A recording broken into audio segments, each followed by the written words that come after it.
The moment the Dauntless materialized from hyperspace, Station Director Neris felt his crystalline form vibrate with anxiety. The human vessel loomed against the starfield, its dark hull absorbing light from nearby Centauri Prime. Every line of the ship spoke of barely contained power, its angular shape bristling with what his sensors identified as weapon systems.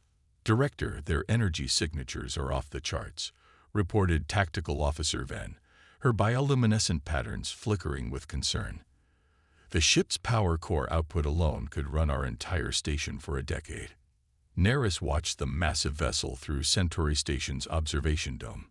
The Aetherians had always prided themselves on building elegant, efficient structures that served singular purposes.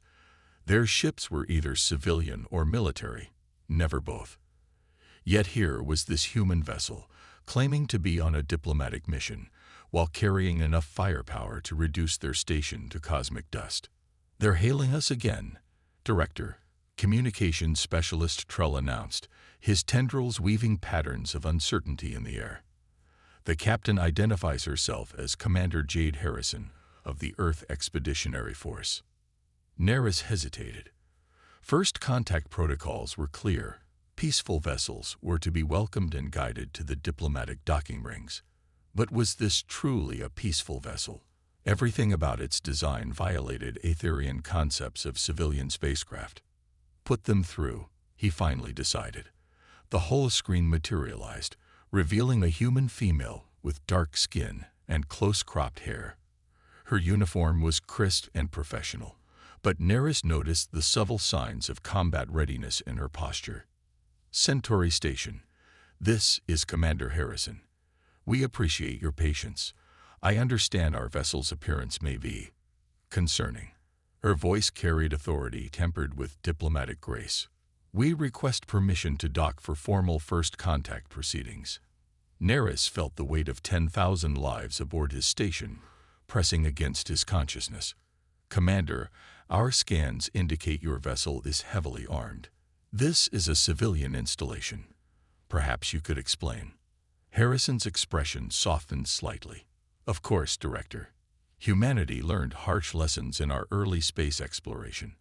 We no longer build ships without comprehensive defensive capabilities. But I assure you, the Dauntless is here in peace. We're carrying scientific teams, cultural experts, and trade delegations." Before Neris could respond, Ven's crystals pulsed with alarm. "Director, energy spike from the system's outer rim. 3 vessels just dropped out of hyperspace. Signatures match known Drachnid Raider configurations. The timing couldn't have been worse." The Drachnids were infamous for their lightning raids on civilian installations. They typically avoided stations with military protection, but with the current confusion. "We're detecting the raiders as well," Harrison reported, her tone shifting to professional crispness. "Director Neris, with your permission, we'd like to assist in defending your station. No civilian lives should be at risk today." Neris watched the raiders approaching on tactical displays, their weapons already charging. The station's defensive systems were minimal, designed to deter small-scale threats. The nearest Aetherian military vessel was hours away. "Commander Harrison," he said slowly, his crystalline form pulsing with the gravity of the decision. "Permission granted." The Dauntless moved with surprising grace for its size. Neris watched in fascination as the supposedly diplomatic vessel transformed into something else entirely. Weapon ports opened smoothly, defense screens shimmed into existence, and suddenly the human ship was between his station and the approaching raiders. "Drachnid vessels, this is Commander Harrison of the Earth ship Dauntless. You are conducting hostile operations against a civilian installation. Stand down immediately or face consequences." The raiders responded with plasma fire. The Dauntless didn't dodge. Instead, its defense screens absorbed the attack, redirecting the energy harmlessly into space.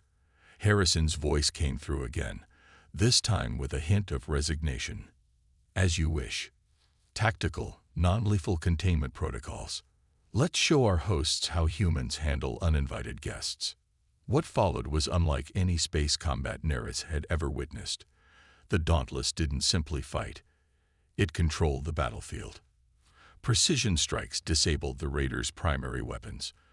Electromagnetic pulses scrambled their navigation systems. When one raider tried to flee, the human ship deployed some kind of energy net that caught the vessel like a fish in ancient waters. In less than 10 minutes, all 3 raiders were floating helpless in space, their crews alive but thoroughly neutralized.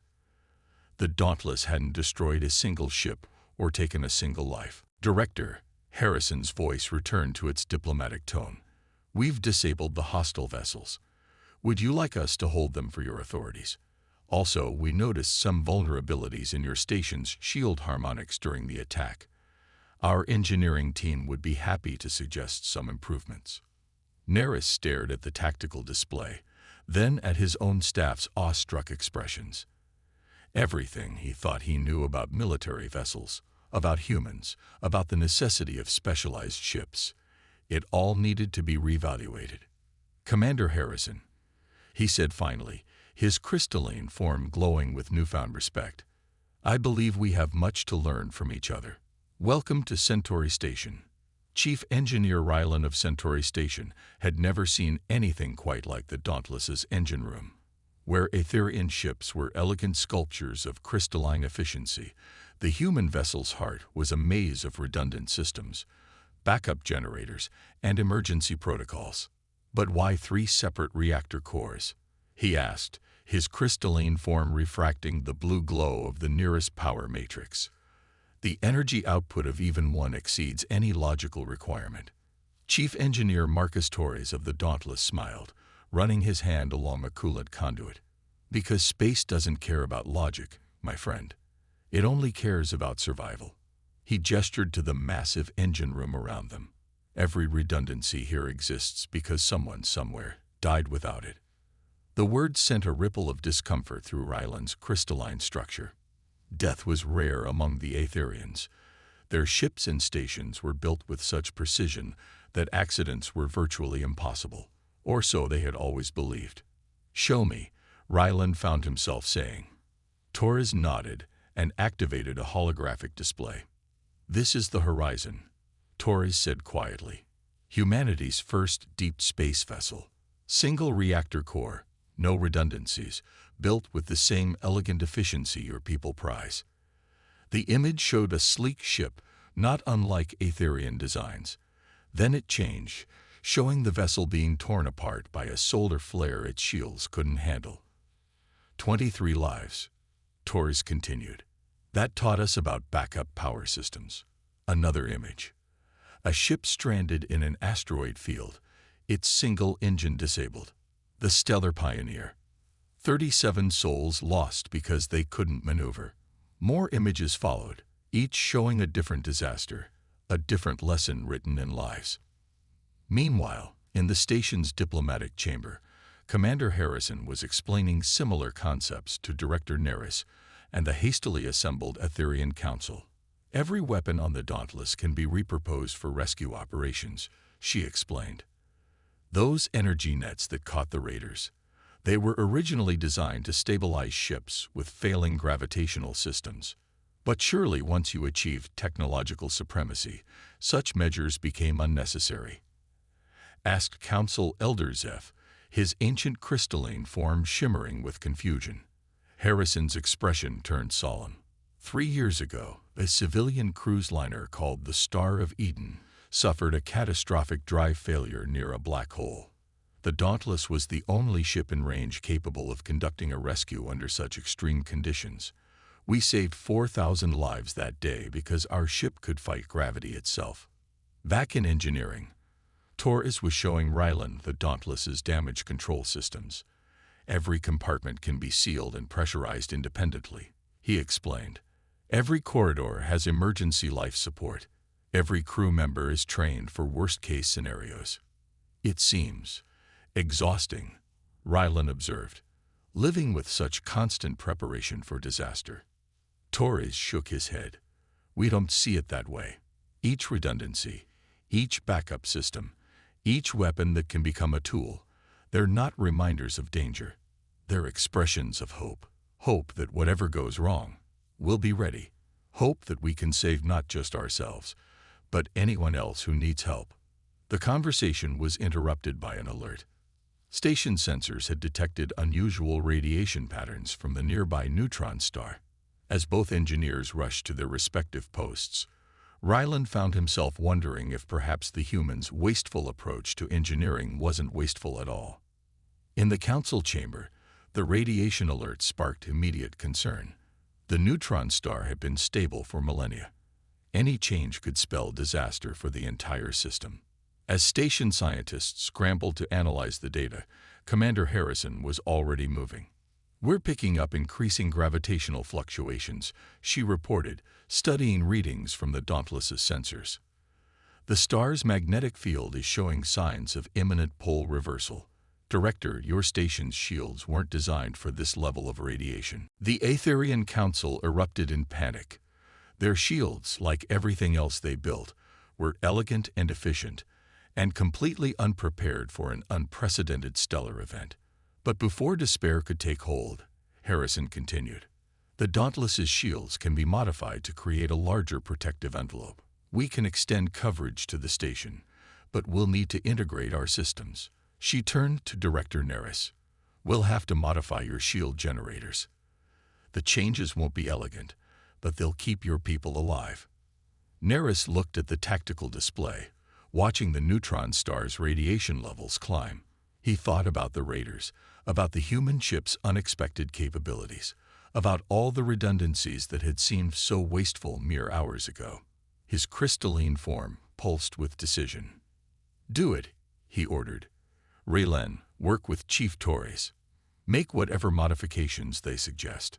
As the humans and Aetherians raced against time, Torres's words echoed in Ryland's mind. Every backup system, every redundancy, every seemingly wasteful design choice was an expression of hope. For the first time, he truly understood. The humans hadn't built their ships for war. They had built them for survival, not just their own, but anyone's who needed it. Time was running out on Centauri Station. The neutron star's magnetic field was collapsing faster than anyone had predicted, sending waves of lethal radiation across the system. In the station's main engineering hub, human and Aetherian crews worked frantically to integrate their technologies. "The modulation frequency is too rigid," Chief Torres called out, watching the shield harmonics fluctuate on his display. "Raylan, we need to make your crystals resonate with our field generators, but they keep fighting the connection." Ryland's crystalline form pulsed with frustration. Aetherian technology was based on perfect mathematical harmonies. The humans' brute force approach seemed like chaos in comparison. "Our systems weren't designed for this kind of adaptation," he explained. "The crystalline matrices can't handle such rapid changes." "Then we'll handle it for them," came a new voice. Dr. Priya Patel, the Dauntless's theoretical physicist, rushed into the engineering bay with a holographic model hovering above her tablet. "Look at this. We're trying to force the crystals to match our frequencies, but what if we did the opposite?" On the bridge of the Dauntless, Commander Harrison watched the radiation levels climbing. The ship's enhanced sensors painted a grim picture. They had maybe 30 minutes before the first lethal waves hit the station. "Status report," she demanded. "Engineering teams are still working on shield integration," her XO, Lieutenant Commander Marcus Chen, reported. "But even if they succeed, we don't have enough power to maintain an expanded shield bubble indefinitely." Harrison studied the tactical display, her mind racing. The Dauntless was powerful, but protecting an entire station from a stellar event would drain their reserves quickly. They needed a solution, not just a temporary shield.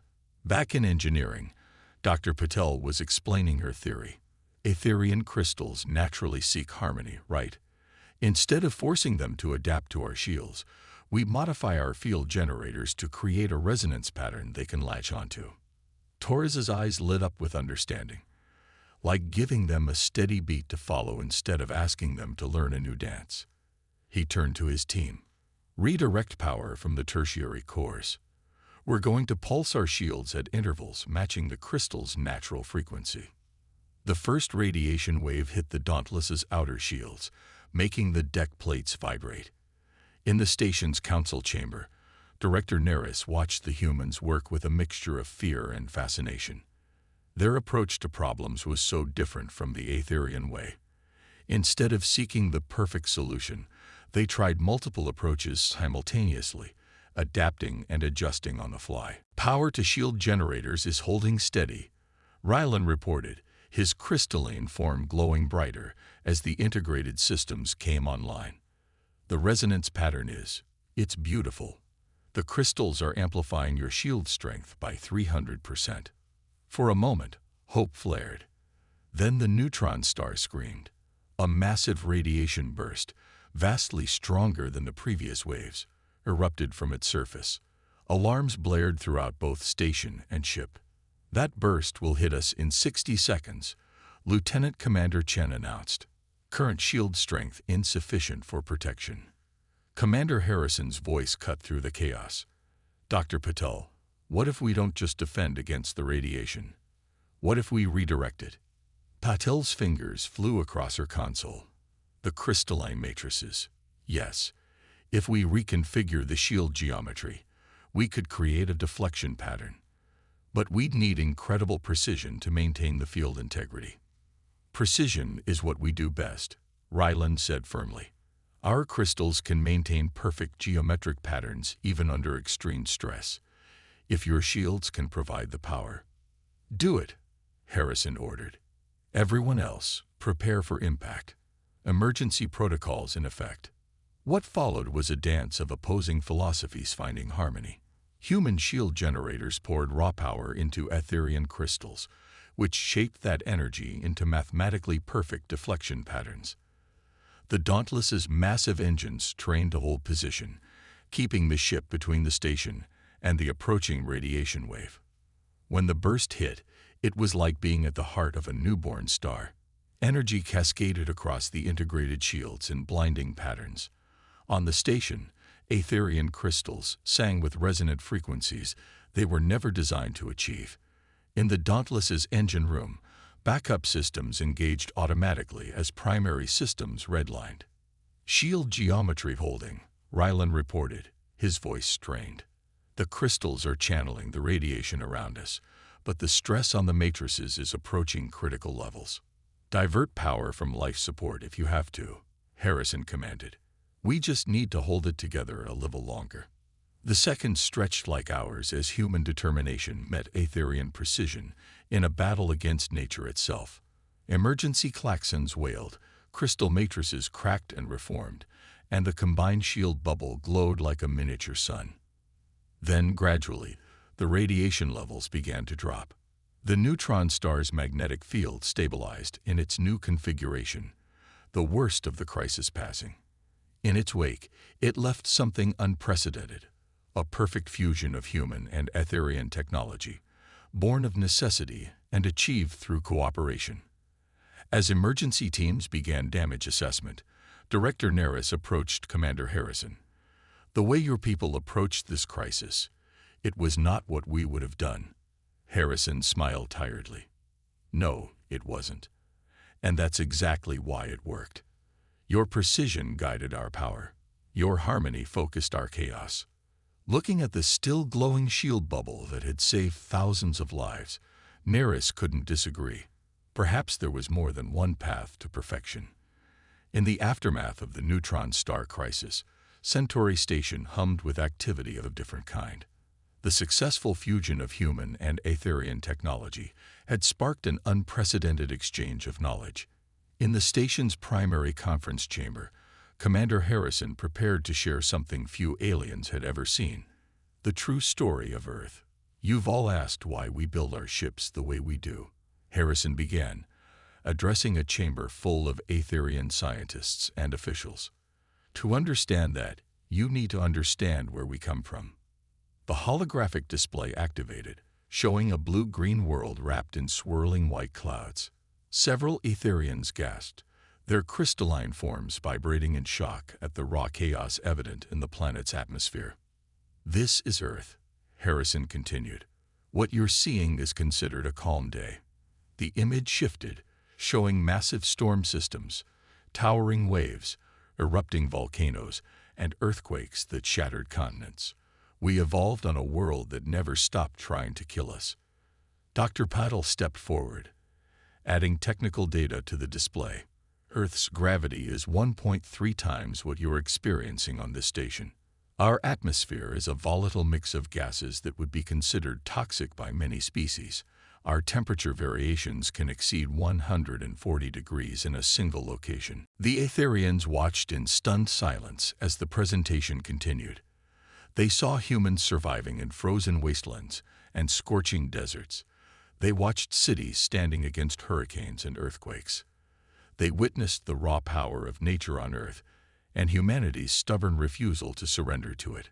When we reached for the stars, Harrison explained, we took these lessons with us. Our first ships were like yours. Elegant, efficient, specialized. They were beautiful, and they failed us. The display showed early human space disasters, ships torn apart by solar flares, crews suffocating when single-point systems failed, explorers lost to the void because their vessels couldn't adapt to unexpected conditions. Every redundancy in our ships, Torres added from his position near the engineering displays, every backup system, every multi-purpose design choice, they're not just engineering decisions. They're memorials, promises to those we lost that we would never let it happen again. Director Neris stepped forward, his crystalline form pulsing with revelation. Your ships aren't inefficient at all, are they? They're exactly as complex as they need to be. Survival shaped us, Harrison confirmed. On Earth, a single storm can destroy years of work. A single earthquake can reshape continents. We learned to build things that could take punishment and keep functioning. When we went to space, we took that philosophy with us. The display shifted again, showing the Dauntless's schematics. But now the Aetherians saw them with new understanding. What had looked like wasteful redundancy was revealed as layers of survival capability. What had seemed like excessive weaponry showed itself as a suite of multi-purpose tools that could address almost any crisis. The neutron star event proved something, Dr. Patel said, highlighting the shield integration data. Your precision and our redundancy aren't opposing philosophies, they're complementary approaches. Your crystals provided the perfect mathematical framework our raw power needed. In the station's engineering section, Rylan and Torres were already working on permanent improvements to the station's systems. The emergency shield integration had shown them possibilities neither species had considered before. Look at these resonance patterns, Rylan said, his form glowing with excitement. If we combine your layered shielding approach with our crystalline harmonics, we could create defensive systems that are both incredibly efficient and adaptable to multiple threats. Torres nodded, adding notations to the design. And if we apply the same principles to other systems, Rylan, I think we're just scratching the surface of what our species could achieve together. Back in the conference chamber, Harrison was concluding her presentation. We don't build our ships for war, she said firmly. We build them for survival. Not just our own, but anyone's who needs help, because that's another lesson Earth taught us. In the face of an uncaring universe, the only thing that matters is standing together. The chamber erupted in discussion as the Aetherians processed what they'd learned. Their view of humans, and of their own approach to technology, was transforming. Where they had seen wasteful over-engineering, they now recognized deep wisdom born of harsh experience. Commander, Director Neris said quietly, approaching Harrison after the presentation, I believe we owe your species an apology. We judged your methods without understanding their origins. Harrison smiled. No apology needed, Director. Understanding each other. That's what first contact is really about. And I'd say we've made an excellent start. As if to emphasize her point, a junior engineer burst into the chamber, clutching a tablet. Director, Commander, you need to see this. We've been analyzing the data from the shield integration, and we think we found something revolutionary. The future suddenly looked very different than either species had imagined just days before. And it all started because a human warship, built by a species that had learned its lessons the hard way, arrived at exactly the right moment to share those lessons with others. 3 months after the neutron star incident, Centauri Station had transformed. The once purely Etherian design now incorporated human engineering principles, creating something entirely new. Where crystalline structures once stood alone in elegant simplicity, they now pulsed with layers of adaptive systems, creating a harmony of form and function that neither species could have achieved alone. Station traffic has increased 300% since we implemented the hybrid docking systems, Director Neris reported to the assembled council. His crystalline form reflected the new confidence that had spread throughout his people. Species that once considered our port too specialized are now making Centauri Station their preferred stop in this sector. Commander Harrison, now serving as Earth's permanent liaison to the station, nodded in approval. The Dauntless floated outside, its presence no longer causing alarm, but serving as a symbol of the unexpected partnership that had blossomed between their peoples. The emergency response protocols we developed during the crisis have been adopted by 12 other stations in neighboring systems, she added. The combination of Etherian precision and human adaptability is proving more effective than either approach alone. In the station's newly established Joint Engineering Center, Rylan and Torres supervised a team of mixed species working on their latest project. The chamber that had once housed purely crystalline technology now buzzed with hybrid innovations. The new shield harmonics are maintaining perfect stability, Rylan announced, his form pulsing with pride. We've managed to increase efficiency by 200% while adding 3 layers of redundancy. It's beautiful. Torres grinned, checking readings on his tablet. And that's just the beginning. Wait until they see what we're doing with the power distribution systems.